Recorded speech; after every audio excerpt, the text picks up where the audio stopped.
দিয়ে বলি বাজার কিতাবের 2192 পৃষ্ঠার মধ্যে একটা মন্ত্র বললাম, মন্ত্রের ব্যাখ্যা জানতে চাই বলে কি বললাম বাবা, ওই রাজভোগ কিতাবের 2192 পৃষ্ঠার মধ্যে মন্ত্রখানা দেখলাম, কৃষ্ণ কৃষ্ণ শ্রীনন্দ কেশব সর্বনাম যুগে। বাবা তার মানে কি বল? আমি বলি বাবা আপনি বলেন। বলে তুই শব্দ পণ্ডিত, নতুন পণ্ডিত, তুই কবি, আমি শুনবো, যদি ভুল বলো ধরাইয়া দিব। বললাম বাজার এই মন্ত্রের ব্যাখ্যা ব্যাখ্যা করেছেন ধর্মগুরুরা করেছেন। বলে ভগবান শ্রীকৃষ্ণ যুগে যুগে কালে কালে মানুষের কল্যাণে দুনিয়াতে অগণিত অবতার হয়ে অবতরণ করেছিলেন। সমস্ত অবতারগণ ভগবান শ্রীকৃষ্ণকে ভগবান বলে মাইনা নিছেন।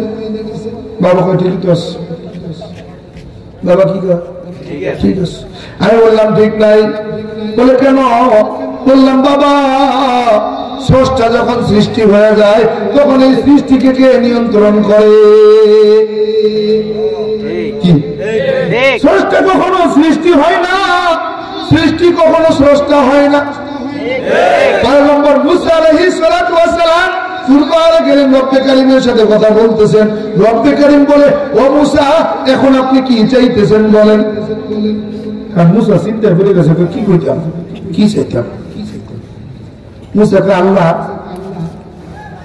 আমি যদি আল্লাহ হইতাম, আমি মুসা যদি আল্লাহ হইতাম আর আপনি আল্লাহ যদি মুসা হইতেন, আমি যদি আপনাকে এখন বলতাম যে আপনি কি চান, আপনি কি চাইতেন?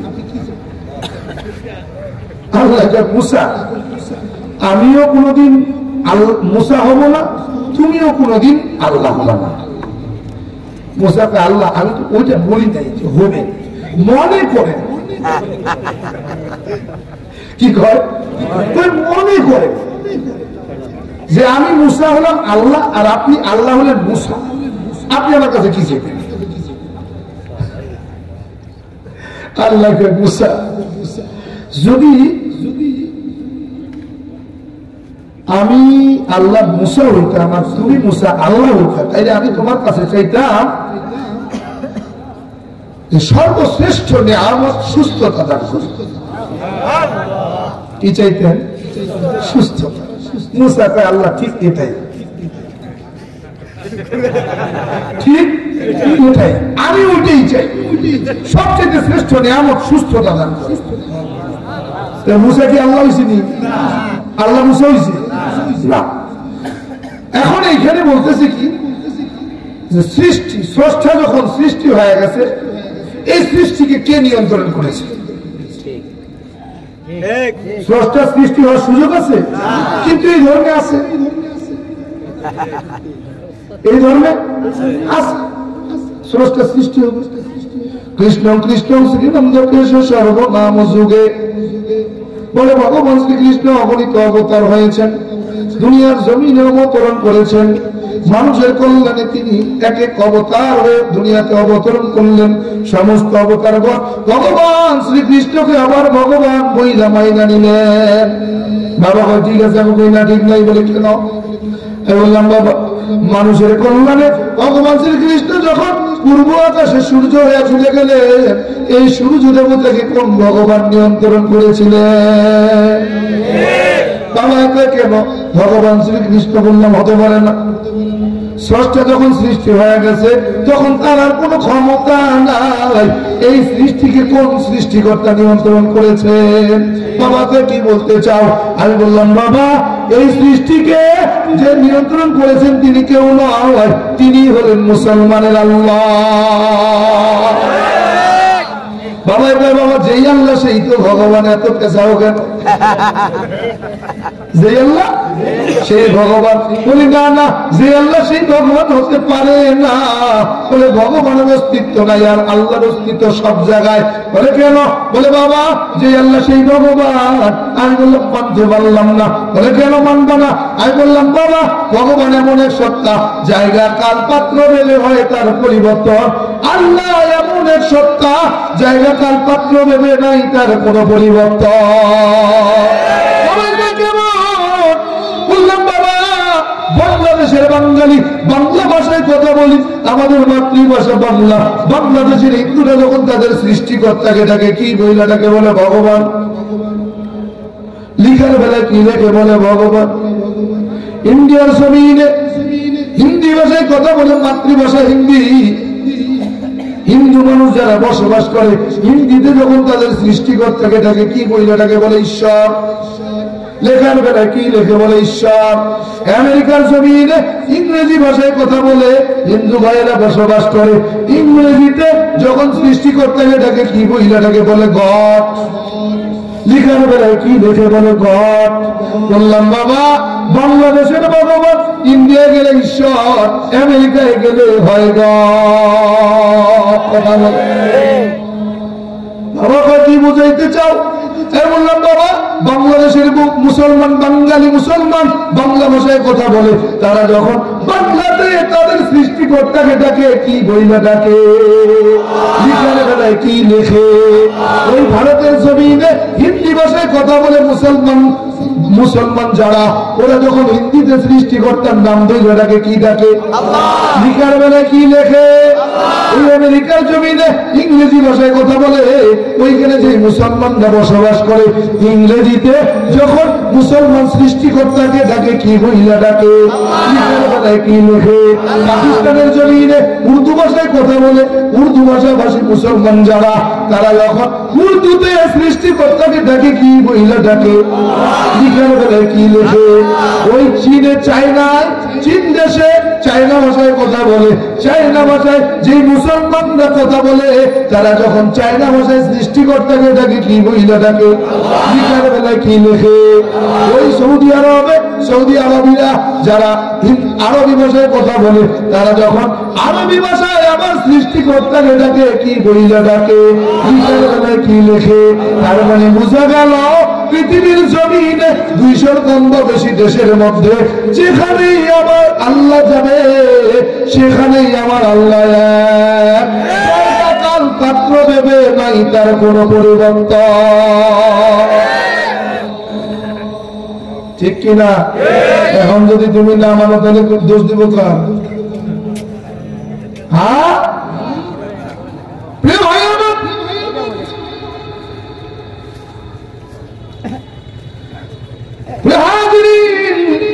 বাবা, এটা দেখে বাজান আল্লাহ ভগবান কিন্তু এক বলে কেন? বললাম বাবা আল্লাহ ভগবান এক হতে পারে না, আল্লাহ আর ভগবানের অস্তিত্ব এক না। বলে কেন? বলে ভগবান কেমন? বলে সর্বত্র বিরাজমান, সব জায়গায় ভগবানকে দেখা যায়, পাওয়া যায়। বলে আল্লাহ কেমন? বলে আল্লাহু নূরুস সামাওয়াতি ওয়া মা ফিল আরদ। আল্লাহু আকবার। বলে আল্লাহ কেমন? বললাম বাবা যেখানে আলো আছে আসমানের জমিনের মধ্যে, যেখানে আলো আছে সেখানেই আমার আল্লাহ আছে। আল্লাহু নূরুস সামাওয়াতি ওয়া মা ফিল আরদ। আল্লাহু আকবার। সবাই তো বাবা তাইলে সমস্যা কোথায়? বলে আল্লাহর ভগবান এক হতে পারে না। বলে কেন? বলে আল্লাহর অস্তিত্ব আছে, ভগবানের নাই। বলে বাবা ভগবানের যদি অস্তিত্ব না থাকে আল্লাহরও নাই। বলে কেমন? বলে বাজার ভগবানের যদি অস্তিত্ব না থাকে তোমার আল্লাহরও থাকবে না। বলে কেন? বলে বাবা প্রমাণ করে দাও আল্লাহর অস্তিত্ব আছে ভগবানের নাই। বললাম বাবা লিখে না। বলে বাজার আল্লাহর ভগবান এক। বলে কেন? বলে বাবা বলো না আল্লাহ লিখতে কয়টা হরফের প্রয়োজন? কয়টা? আলিফ লাম লাম হা মিলায়া কি ভ ভ বা ব। ভগবান লিখতে কয়টা?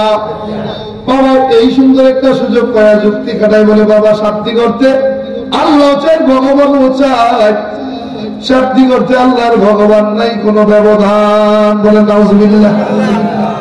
বললাম বাবা 4 হরফের মধ্যে আল্লাহর অস্তিত্ব পাওয়া যায়, 4 হরফে ভগবান নাই। বলে কেমন?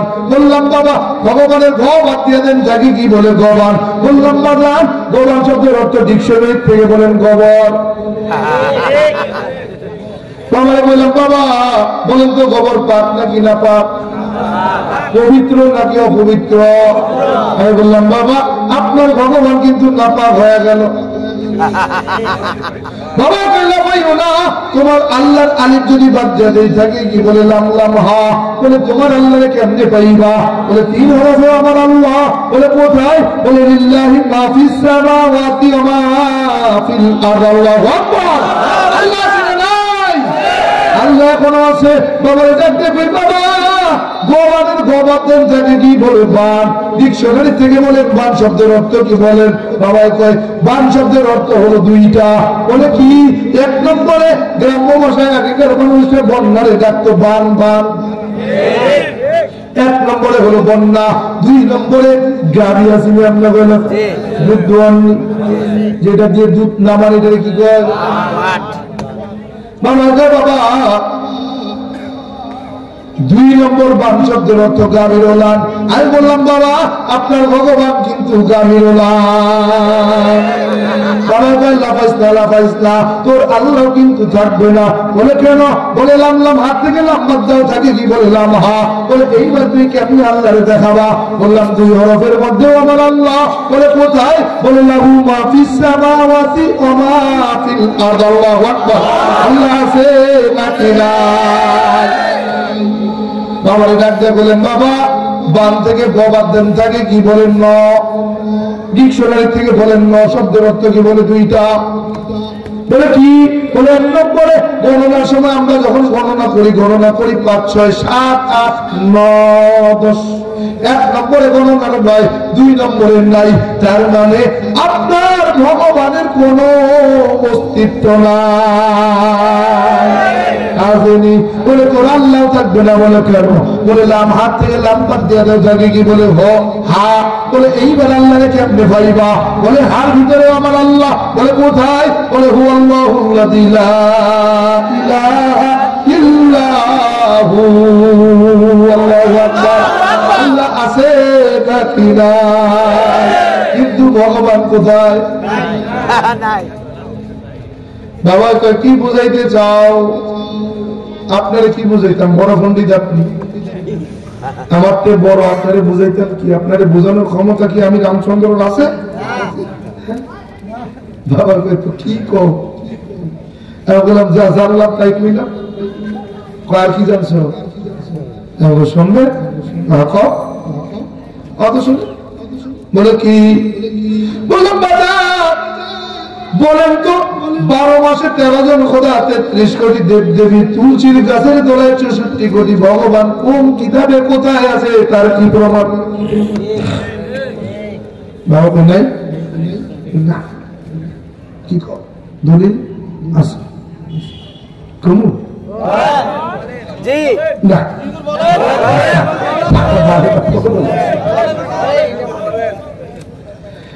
আহা কেমনে বুঝাইতাম বাবারে ডাকতে পেলাম বাবা বেদটা খুলবেন যজুর্বেদের মধ্যে তাকায়া দেখেন লক্ষ্য করে দেখেন না দর্শক প্রতিমা আসতে আমি সৃষ্টিকর্তার কোন প্রতিচ্ছবি নাই প্রতিমূর্তি নাই আকার নেই আকৃতি নাই ধরা যায় না দেখা যায় না ছোঁয়া যায় না লাল নীল হলুদটা সবুজটা অনুভব করা যায় না তাইলে 12 মাসে 13 জন খোদা 33 কোটি দেব দেবী তুলসীর গাছের তলায় কোথায় 64 কোটি ভগবান কোন কিতাবে কোথায় আছে তার কি প্রমাণ আছে হ্যাঁ তো করো কেন বাপ দাদা পূর্বপুরুষ করছে তাই ওই যে কি দলিল ওই যে মুসলমানরা যে দলিল ব্যবহার করে এখন মিলাদ দাঁড়ায় করুন না খাড়ায় করুন না শুয়ে করুন আগেকার মানুষরা যে করছে তা ভুল করছে নি ওরাও তার বাপদাদা করছে তাই করি এরাও তার বাপদাদা করছে দুজনের দলিল কি সমান সমান আপনি তার মধ্যে পার্থক্য কি মুসলমানের দলিল তো কোরআন আর সুন্নাহ তাদের দলিল থাকুক আর না থাকুক বাপ দাদা হোক আর যাই হোক কিন্তু মুসলমানের দলিল কি কোরআন আর সুন্নাহ তারাকতু ফিকুম আমরান লাম তাদিল্লু মা তামাসসাকতুম বিহিমা কিতাবাল্লাহি ওয়া সুন্নাতা রাসূলি আও কামা ক্বালা নবী আলাইহিস সালাতু ওয়াস সালাম ততক্ষণ পর্যন্ত পথভ্রষ্ট গোমরাহ হবে না যতক্ষণ পর্যন্ত তুমি আল্লাহর কোরআন আমি রাসূলের সুন্নাহ আকড়ায়া ধরবা হ্যাঁ, রসুল বললেন এক কথা, আল্লাহ বললেন এক কথা, তাও কয় কি বাপ দাদা কি ভুল করছিনি? কথা কয় তোমার মধ্যে তার মধ্যে ব্যবধান কি আসেনি? কিন্তু ব্যবধান থাকবে কি থাকবে না? হাসরের ময়দানে কি এই ব্যবধান না করলে চলবে? হ্যাঁ, হাসরের ময়দানে যদি একরকম ভাবে চলি এখন, তাহলে নাজাত পাওয়া যাবে? ইন্নাল্লাযীনা কাফারু মিন আহলিল কিতাব ওয়াল মুশরিকিনা ফী নারি জাহান্নাম খালিদিনা ফিহা। স্পষ্ট কথা, কাফের যারা, নিশ্চয়ই যারা কাফের আহলে কিতাবের অনুসারী, আর যারা মুশরিক, আর যারা মুশরিক, ওই যে বাপদাদা যা করছে, এই দলিল যারাই দেবে তারা কি? তারা কি মুশরিক? দলিল কোরআন হাদিসের দলিল ব্যতীত, কোরআন সুন্নাহর দলিল ব্যতীত আর যা বলবে এটাই মুশরিক। কথা কয় না? আহা, কেমনে বুঝাইতে আল্লাহ? আল্লাহর বান্দা বাবাই ডাক দেখো, বাজান বাপ দাদা করছে তাই বললাম, বাবা বাপ দাদাই যদি এক ঘরে আগুন লাগায় দেয় তুমিও কি দিবা? বলেন না। কেন না? বলে বাপ দাদাই করলেই তো সব কাজ করা যায় না। এই জায়গায় আবার বুঝে বাবারে ডাক দিয়ে বললাম, বাবা 12 মাসে 13 জন খোদার কোন দলিল নাই। ও বাবা জানতে চাই। বাবা কয় কি জানতে চাও? বললাম সৃষ্টিকর্তা কয়জন? বলে একজন। সৃষ্টিকর্তা কয়জন? একজন। বলে তিনি কে? ভগবান। দলিল কি? আবারও সেই জায়গায় ঘুরে ফিরে ওই জায়গায় বলে যতই বুঝাও তাল গাছ আমার শালি সব, মানে তাল গাছ যত বুঝাই বুঝ ওই জায়গায় ভগবান। আচ্ছা ঠিক আছে, ভগবান মাইনে নিলাম। বলে যেই আল্লাহ সেই ভগবান। বলি বাবা আল্লাহর ভগবান এক হয় না, এক হয় না, এক হয় না। বলে কেন? বললাম বাবা ভগবান এমন এক সত্তা যার ভগবতী আছে। আল্লাহ এমন এক সত্তা যার স্ত্রী নাই, সন্তান নাই, জন্ম দেয় নাই, জন্মগ্রহণ করে নাই। বাবা তোর কাছে কি দলিল আছে? বললাম বাবা বেদ খোলেন, বেদের মধ্যে থেকেই দলিল দেই। মুসলমানের কোরআন থাক, ওই কোরআন থেকে পড়ে দলিল দিব। আপনার গ্রন্থ, ধর্মগ্রন্থ থেকে দলিল দেওয়া যায়। বাবা কি দলিল দিবি? আমি বললাম বাবা সৃষ্টিকর্তা একজন, 12 মাসে 13 জন নয়। সৃষ্টিকর্তা একজন, 33 কোটি দেবদেবী নয়। সৃষ্টিকর্তা একজন, তুলসীর গাছের তলায় 64 কোটি ভগবান নাই। বলে কেমন? বলে সৃষ্টিকর্তাই একজন, একম এবং অদ্বিতীয়। বলে সৃষ্টিকর্তাই একক, অদ্বিতীয়, একম এবং অদ্বিতীয়। আমি সৃষ্টিকর্তা কারো মুখাপেক্ষী নই, বরং সমস্ত সৃষ্টি জগতে আমার মুখাপেক্ষী।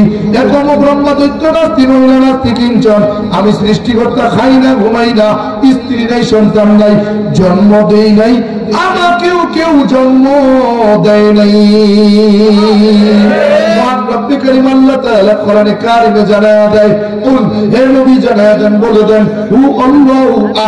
আমি আল্লাহ একক, অদ্বিতীয়, আল্লাহু সামাদ। আমি কারো মুখাপেক্ষী নই, বরং সমস্ত সৃষ্টি জগৎ আমার মুখাপেক্ষী। লাম ইয়ালিদ ওয়া লাম ইউলাদ। আমি খাই না, ঘুমাই না।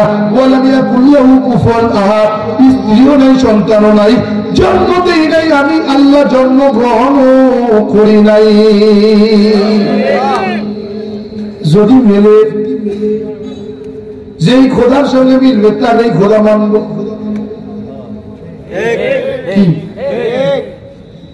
ভগবানের ভগবতী আছে, শিবের দুর্গা আছে, ব্রহ্মার সরস্বতী আছে, বিষ্ণুর লক্ষ্মী আছে, কৃষ্ণের রাধা আছে। তাইলে ভগবান কাকে মানবেন? তাহলে ভগবান কি? কে ভগবান? কে আছে? আছে নাই, নাই। সৃষ্টিকর্তা একজন, তিনি কে? লাফাইও না, কি বুঝাইতে চাও বুঝি না। বললাম বাবা আরো বুঝবে, বুঝে আরো বুঝাই। তাহলে কি বুঝাবা? বললাম বাবা বেদকে পড়তে পারেন? বলে হ্যাঁ। বেদের মধ্যে কি বুঝাবা? কারণ গীতা পড়তে পারেন? বলে হ্যাঁ। গীতায় কি বুঝাইবা? আমি কই শ্রীমদ ভাগবত গীতা 7 নম্বর অধ্যায়ের 20 নম্বর মন্ত্রখানা একটু দেখবেন। আমি একটু বইলা বুঝাইয়া যাই বলে কি বুঝাইবা? বললাম বাবা ভগবান শ্রীকৃষ্ণ বলতেছেন বন্ধুত্তম প্রবিশান্তি ইয়ে অসম্ভূতি মুপাস্তে, বলে মানে কি? বললাম বাবা ভগবান শ্রীকৃষ্ণ জানা দেয় যারা জড় পদার্থের পূজা করে, গাছের পূজা, মাছের পূজা, আগুনের পূজা, পানির পূজা, পাহাড় পর্বতের পূজা, মূর্তির পূজা করে, নিঃসন্দেহে তারা অন্ধকারের মধ্যে ডুবে আছে। অন্ধকার তাদেরকে গ্রাস করেছে, আর তারা যারা তা প্রত্যাখ্যান করেছে তারা আলোর সন্ধান পেয়েছে। আর কি করবেন? বাবাকে কি বলতে চাও? আমি বললাম বলা শেষ হয় নাই, শোনেন। বলে কি বলবা? বললাম বাবা বেদটা খুলবেন, 1 থেকে 25 নম্বর মন্ত্র ধরবেন। বলে কি আছে এতে? বলে মিলায়া না, লাইলাম ইল্লাল্লাহ আদামান নবিয়া, লাইলাম ইল্লাল্লাহ শীশান নবিয়া, লাইলাম ইল্লাল্লাহ ইদ্রিসাল নবিয়া, লাইলাম ইল্লাল্লাহ ইব্রাহিম খলিলা, লাইলাম ইল্লাল্লাহ মুসা কালিমা, লাইলাম ইল্লাল্লাহ ঈসা রূহুল্লাহ, লাইলাম ইল্লাল্লাহ মুহাম্মাদান রাসূলুল্লাহ। 25টা মন্ত্র। বলে কি আছে? বলে এটা সাধারণ কোন মন্ত্র না। বলে কেন? বললাম বাবা মুসলমানদের আল্লাহ তাদের কোরআনে কারিমে 25 জন নবীর নাম ঘোষণা করছেন। এই 25টা মন্ত্র মুসলমানদের সেই 25 জন নবীর নামে লিপিবদ্ধ হয়েছে। 26 নম্বর মন্ত্র ধরেন। বলে কি আছে এর মধ্যে? বলে পৃথিবীর জমিনে 1250 ধর্মগ্রন্থ পাওয়া যায়, এমন একটা ধর্মগ্রন্থ নাই যেখানে ইসলাম শ্রেষ্ঠ জীবন বিধান কথা বলে নাই। বলে কোথায় আছে? বলে তাওরাত খোলেন, তাওরাত বলছে ইসলাম শ্রেষ্ঠ ধর্ম। জবুর খোলেন, জবুর বলছে ইসলাম শ্রেষ্ঠ ধর্ম। বলে ইনজিল খোলেন, ইনজিল বলতেছে ইসলাম শ্রেষ্ঠ জীবন বিধান। ও বাবা মুসলমানদের আল্লাহ জানা দেয় ইন্না দীনা ইনদাল্লাহিল ইসলাম, আর আমাদের ধর্মগ্রন্থ বেদ জানায়া দেয় ইদান ইসলামান ওয়াশান ইল্লাল্লাহ। বলে মানে কি? বললাম বাবা মুসলমানদের আল্লাহ কোরআনে জানায়া দেয় নিশ্চয়ই আমি আল্লাহ তাআলার পছন্দের জীবন বিধানের নাম ইসলাম। আমাদের ধর্মগ্রন্থ বেদ জানায়া দেয়। বলে কি বলে? বলে ইদান শব্দের অর্থ দিন বা জীবন বিধান, ইসলাম শব্দের অর্থ ইসলাম, ওয়াশান শব্দের অর্থ পছন্দ করা বা মনোনীত হওয়া, ইল্লাল্লাহ হলো সৃষ্টিকর্তা। এক কথায় সৃষ্টিকর্তার পছন্দ করা জীবন বিধানের নাম হলো ইসলাম। কি করবা? কি বুঝাইতে চাও খোকা? বললাম এখানেই শেষ না। বলে বৈকুণ্ঠ নামক স্বর্গে যেতে চাননি? বলে হ্যাঁ। বলে বৈকুণ্ঠ কেমন একটা স্বর্গ? বলে যেখানে আরামায়েশের জায়গা। বলে কেমন আরামায়েশ? বলে বৈকুণ্ঠ এমন একটা স্বর্গ যেখানে গেলে পেটের ক্ষুধা থাকে না, যেখানে গেলে পানির পিপাসা লাগে না, যেখানে গেলে গাছের ফল ছুটে খাইতে কেউ বাধা দেয় না, যেখানে গেলে কোনোদিন বয়স বাড়ে না, যেখানে গেলে কোনোদিন অসুস্থ হয় না, যেই স্বর্গে গেলে কোনোদিন মারা যায় না, যেই স্বর্গে গেলে ওই স্বর্গ থেকে আর কোনোদিন বাইর হতে হয় না। বলে ওই স্বর্গের নাম হলো বৈকুণ্ঠ। ওই স্বর্গের নাম কি? বৈকুণ্ঠ। বলে ওই স্বর্গে যাইতে চান? বলে হ্যাঁ। ওই স্বর্গে যাইতে চাই? বলে হ্যাঁ। বললাম বাবা ওই স্বর্গে যাওয়ার জন্য একখানা মন্ত্র লিখছে, উত্তরায়ণ বেদের মধ্যে মন্ত্র ওখানে আছে। ডক্টর বেদপ্রকাশ উপাধ্যায় তিনি কল্কি অবতারের 33 নম্বর পৃষ্ঠার মধ্যে মন্ত্রখানার ব্যাখ্যা করছেন। বলে এই ডক্টর বেদপ্রকাশ উপাধ্যায়কে বলে যিনি 10টা ভাষার উপরে ডক্টরেট ডিগ্রি নিয়েছেন, PhD করেছেন, যিনি হিন্দুদের একজন ধর্মগুরুও বটে, তিনি এই মন্ত্রের ব্যাখ্যা করেন। বলে উত্তরায়ণ বেদের থেকে মন্ত্রখানা তুলে নেয়। বলে লা ইলাহা ওয়াতি পাপম ইন ইলাহা পরম পাদম জন্ম বৈকুণ্ঠ বৈনদিত জপি নাম মুহাম্মদ। বলে মানে কি?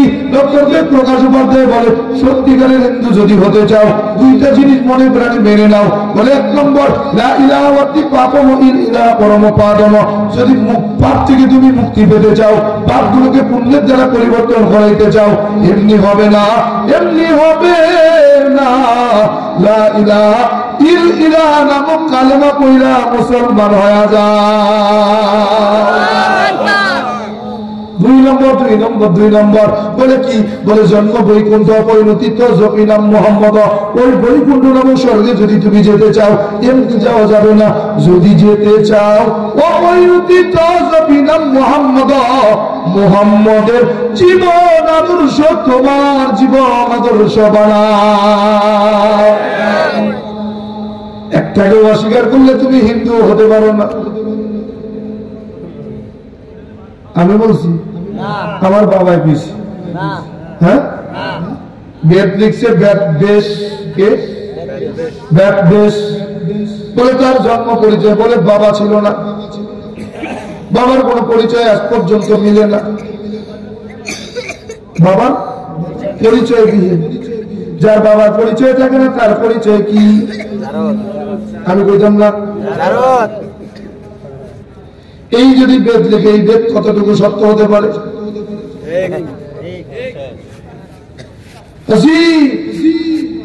এত বুঝাই বুঝানোর পরেও বোঝে না।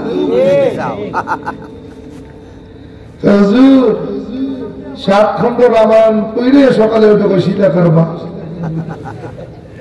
বুঝলেন। এক গরিব হিন্দু কৃষকের বড় শখ জাগছে যে একটু রামায়ণ পড়ে শুনবে, পড়তে তো পারে না, কারণ হিন্দুদের বেদ রামায়ণ মহাভারত এগুলো তো সব সংস্কৃত ভাষার লেখা। হিন্দুদের মধ্যে 36টা গোত্র 36টা জাতি, তারা সর্বোচ্চ জাতি হলো ব্রাহ্মণ। আমার বাপ দাদারা মানে হিন্দুদের মোল্লা, বুঝেন নাই? মুসলমানদের মোল্লা হলো ইমাম সাহেব, হিন্দুদের মোল্লা হলো পণ্ডিত মশাই।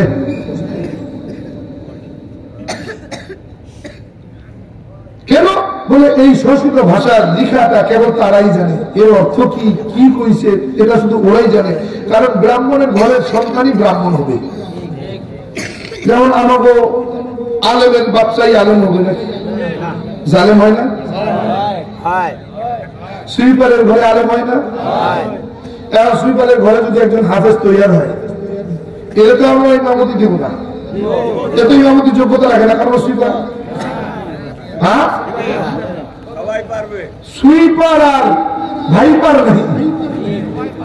কোরআনের ইলম যার ভিতরে বিশুদ্ধ আছে সেই ইমামের যোগ্য। কিন্তু হিন্দু ধর্মে কেবল ব্রাহ্মণের বাচ্চাই ব্রাহ্মণ হবে, এটা জন্মগত সিলসিলা, এর বাইরে যাওয়া যাবে না। এর বাইরে কেউ যদি দাবি করে তাকে মারা যাবে না, তার হুকুম কেউ মানবে না, তাকে কেউ সম্মান করবে না, বুঝলেন? এখন হিন্দু গরিব কৃষকের মনে চাইছে একটু রামায়ণ শুনবে। কি শুনবে? কারণ পড়তে তো পারে না, এখন পড়বে কেমনে? শুনছে যে রামায়ণ যদি পড়ে যে পড়বে তারও পুণ্য হবে, যে শুনবে তারও পুণ্য হবে। আর তাহলে কি করা যায়? পণ্ডিত মশাইকে দাওয়াত দিছে, নিমন্ত্রণ করছে, পণ্ডিত মশাই সন্ধ্যাবেলা একটু আমার বাড়িতে আইবেন। কেন? বলে আমার একটু রামায়ণ পড়ে শোনাই না। উপযুক্ত দক্ষিণা আপনাকে দেওয়া হবে, এই যে দক্ষিণার সৃষ্টি, বলে এক দক্ষিণা দিয়ে কমপক্ষে 1 মাস খাওয়া যাবে।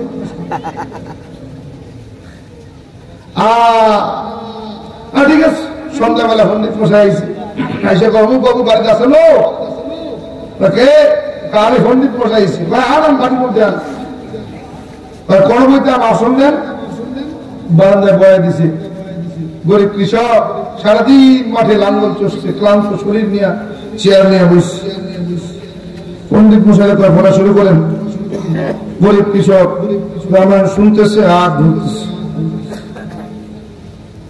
প্রথম খণ্ড শেষ হয়েছে, দ্বিতীয় খণ্ড কেবল শুরু হয়েছে। কেবল রামায়ণের নায়ক আর নায়িকার পরিচয় দিছে, বলে ভগবান শ্রীরামচন্দ্র, স্ত্রী সীতা। এই বলা পর্যন্ত শুনছে, পড়ে গেছে ঘুমায়। এরপরে কি সারাদিন লাঙ্গল চড়ছে, ঘুমাবে না, ক্লান্ত শরীর, ঠিক আছে। পড়া তখন শেষ হয়েছে, ভোর ভোর অবস্থা, মোরগ ডাকা শুরু হয়েছে, পড়াও শেষ হয়েছে। পণ্ডিত মশাই ধাক্কা দিচ্ছে, বাবু করেন না।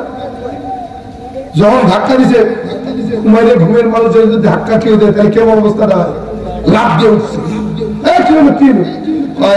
বাবু লাফাইন না, আমি ধাক্কা দিছি। কেন ধাক্কা দিলেন? কে? পড়া শেষ হয়েছে, দক্ষিণা দেন জায়গা। পণ্ডিত বসে দক্ষিণা তো দিমু, কিন্তু আমি একটা জিনিস বুঝতে পারলাম, এটা একটু বুঝাই দিয়েছেন। কি বুঝেন নাই? পণ্ডিত পোশাক সাক্ষ্য তো রামায়ণ করলেন, শুনলাম, কিন্তু আফসোসের বিষয়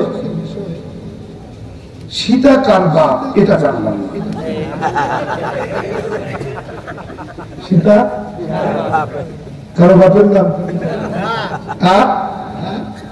এই যে এতক্ষণ ধরে যে মন্ত্রগুলোর ব্যাখ্যা করছে, যারা জ্ঞানী, যারা বুঝমান, তারা বিশ্বাস করে যে হ্যাঁ হুজুর যা বলছে কথাগুলো সব সত্য। এখন যখন বলবো যে সত্য যখন জানলেন তো মানে, এই সময় কবে দূর মিয়া আপনার জন্মেরই ঠিক নেই, বুঝলেন না?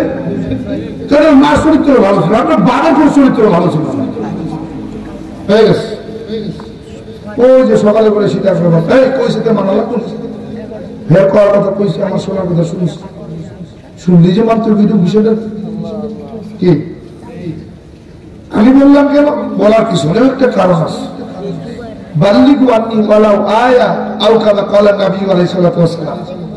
রাসূল বলেন তুমি আমার থেকে যে কথাটা জানছো সেটা তোমার আরেক ভাইয়ের কাছে পৌঁছাইয়া দাও, এটা আমার পক্ষ থেকে আমানতের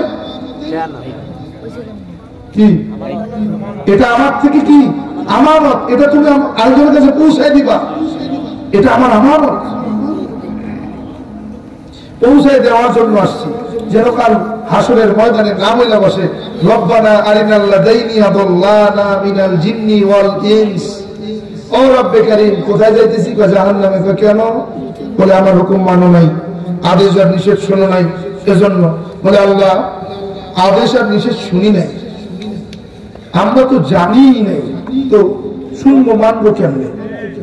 আপনি যে আব্দুর রহমান জানি, ওই রামচন্দ্র রে আপনি যে হেদায়াত দিলেন, ওরা যে আমাকে গ্রামে ওয়াজ করতে পারাই না, আমরা যে জানি না, ও যে জানছে, যাই নাকি আমাকে ওরে বলছে। সমস্যা কি? ওদের নামে মামলা, আকাশের যত তারা তত ধারা দিয়া মামলা বসাও। কেন? 1000 নামে যাবো না, কেউ যাই না, জানাই নেই, এজন্য হেলে নিয়ে অজানা এরও বাদ দিব না। এর আগে হাজির করেন তোকে পায়ের তলায় ফেলে পাড়ায় শেষ করছে, এই যে ট্রেনের মধ্যে শীতল দাঁড়িয়ে টানতে টানতে জাহান নামে গেল। ওই জানছে আমাকে জানায় না, এটা তার অপরাধ। এই অপরাধ থেকে মুক্তি পাওয়ার জন্যই মূলত এই কথাগুলো বলা, দাওয়াত দেওয়া, এছাড়া আমার আর কোনো উদ্দেশ্য নাই। কি তাদের সঙ্গে আমার জমি জায়গা কিনে কোন সমস্যা দলাদলি আছে, ঝগড়া জাতি, অর্থ সম্পদ লেনদেনে কোনো ঝামেলা আছে, তার সঙ্গে আমার এমনি কোন শত্রুতা আছে? কোনো কিছু নেই। আসছি দিনের দাওয়াত দেওয়ার জন্য, দাওয়াত দিলাম, চলে যাব, মানলে ভালো, না মানলে আরো ভালো। ফিরিস্তারা ভিডিও করে রাখছে, হাসরের মধ্যে মামলা করবা, কমোদে আল্লাহ ভিডিওটা বাইর করে আমি দাওয়াত দিছি কিনা এটা। যদি দাওয়াত দিই তাহলে খালাস, যদি না দিই তাহলে আপনি যা শাস্তি দেবেন মাথা মারতে দেবেন। কি ঠিক কিনা? এখন যদি আমি তখন না বুঝাই তাহলে তো বিপদ, তো নাজাত পাওয়ার কোনো উপায় নেই। সাথে সাথে তাদেরকে দাওয়াত দিলাম, মুসলমানদেরকেও একটু বয়ান শোনাইলাম। বলে কি বয়ান? বলে দুইটা গুণ যদি কেউ অর্জন করতে পারে, বলে আল্লাহ তাআলা বলেন তাকে জান্নাতুল ফিরদাউসের মালিক বানায় দিবেন। সুবহানাল্লাহ। কয়টা গুণ? দুইটা গুণ। এক নম্বর গুণের নাম কি? ইন্নাল্লাযীনা আমানু। এক নম্বর গুণের নাম হলো ঈমান। বলে এই ঈমানটা এমন মজবুত একটা বিষয়, মজবুত একটা গুণ, যার আছে তার দাম আছে, যার নাই তার দাম নাই। বলে যার নাই তার দাম নাই, যার আছে তার কি দাম আছে। 2 নম্বর ও আমিলুস সালিহাত। আর ঈমান আনার পরে যারা নেক আমল করবে, কি করবে? নেক আমল। এটা আবার কেমন কথা? নেক আমল আবার কোনটা? নেক আমল আছে না? বলে আল্লাহর মহব্বত নিয়ে রাসূলের তরিকায় যেই কাজ করবে সেটাই নেক আমল। সহজ ভাষা, ঘোর পেজ বুঝি না, সোজা সাপটা বুঝি। সোজা রাস্তায় চলতে পছন্দ করি আমি, পেজ গোজ বুঝি না। আল্লাহ আমাকে যেন আর কোনোদিন মৃত্যুর আগ পর্যন্ত পেঁয়াজ গোস না বুঝায়। সোজা পথে চলতে পছন্দ করি, সোজা পথে চলি। কে কি বললো পিছনে দেখার সময় নেই, আমি কি করলাম এটা দেখার বিষয়। কারণ আমার কবরে আমি যাব, আমার শাস্তি আমি ভোগ করব, কেউ ভোগ করবে না। হাসরের ময়দানে কেউ বলবে না জানি সাহেব আপনার দ্বারা যে গুনার বোঝাটা হয়েছে এটা আমার মাথায় থেকে আমি নিয়ে যাই, বলবে আমার বোঝা আমাকেই টানতে হবে, অতএব আমার হিসাব আমাকে দিতে হবে। কেন কার বিরোধিতা করবো? অমুক এই বলছে, তমুক এই বলছে, অমুক সেই বলছে, অমুক ওই বলছে, কি দরকার? ফায়দা কি? তাতে গীবত ছাড়া, তাতে গুনাহ ছাড়া নেকি হয় না। আরে যে যা করবে তার ফল তো সে পাবে। আরেক বক্তে ভুল করছে, আরেক দলে ভুল করছে, আরেক পীর সাহেবে ভুল করছে, আরেক মহিলা মাদ্রাসা করে জেনা করছে, এই বলার দরকার আছে আমার?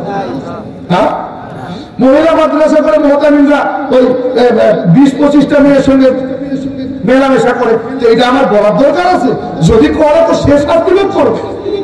কথা কন, যদি বোঝেন যে এর পরেও মহিলা মাদ্রাসার মুহতামিমের নামে কোন বক্তা আলোচনা করে, বুঝবেন এটা তার কথা নয়, এটা ওই পশ্চিমা বেঈমানদের একটা চক্রান্ত, ইহুদি নাসারাদের দালালি, তাছাড়া আর কিছুই নয়। ওরা চায় মহিলা মাদ্রাসা বন্ধ করতে।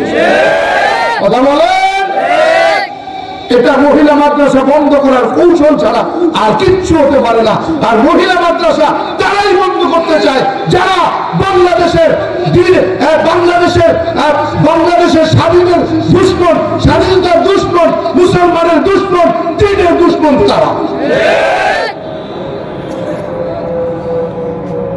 চিন্তা করা যায়, আল্লাহ রাসূল বললেন তোলাবুল ইলমে ফারিদা আলা কুল্লি মুসলিম, প্রত্যেক মুসলমান নারী এবং পুরুষের জন্য। প্রথমে কি কইছে?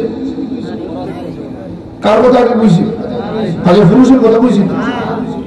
আল্লাহ রাসূল বললেন প্রত্যেক মুসলমান নারী এবং পুরুষের জন্য ইলম শিক্ষা ফরজ। ইলম কোথায় শিখবে? তোর বাসায় যায় না, শিখবে কই? শিখাবে কেনা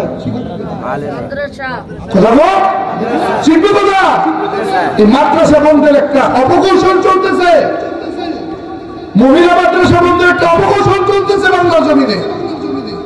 তার মহিলা মাদ্রাসা বন্ধ করতে চায়। হ্যাঁ, আমি বলি না যে সব মহতামি একেবারে দুধে ধোয়া তুলসী কথা। হ্যাঁ, হাতের 5টা আঙ্গুল যেমন সমান হয় না, সব মহতামি এক হয় না। তুমি ঢালাও ভাবে সবাইকে দায়ী করতে পারো না। যদি দেখা যায় সবাইকে ঢালাও ভাবে তুমি দোষী সাব্যস্ত করতে চাও, তাহলে বুঝতে হবে তুমি দ্বীনের শত্রু, ইসলামের শত্রু, ইহুদি নাসারাদের দালাল ছাড়া আর কিছু হতে পারো না। হাজির 2 নম্বর কি লাগবে? নেক আমল। বলে নেক আমল কাকে বলে? আল্লাহর মহব্বত নিয়ে রাসূলের তরিকায় যেই কাজটা করবা সেটাই নেক আমল। বোঝাতে সক্ষম হয়েছি? বুঝছেন তো? সহজ বাংলা। পেঁচায়া বললে অনেক কিছু।